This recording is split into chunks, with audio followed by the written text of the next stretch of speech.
سلامونه احترامات پښتو شو چینل ته ښه راغلاست.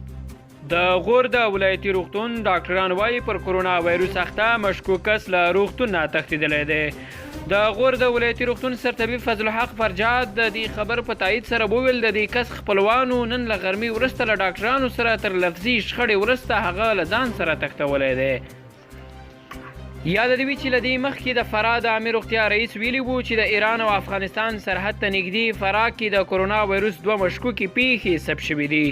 عبدالجبار شایخ نن سه شنبه رسنیو ته وویل د فراه 2 تنه اوسیدونکي چې د ایران او افغانستان په سرحدي سیمه کې پر دوکاندارۍ بوخت دي زکام او تبه لري چې د سیمې روغتیایي ټیم له لوري تر جدي څارنې لاندې نیول شوي دي.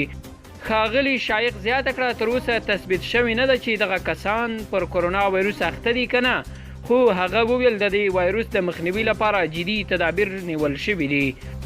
درنو لیدونکو که چیرې غواړئ چې د سیمې او نړۍ له تازه حالاتو څخه ځان خبر کړئ زموږ چینل در سره سبسکرایب کړئ. مننه.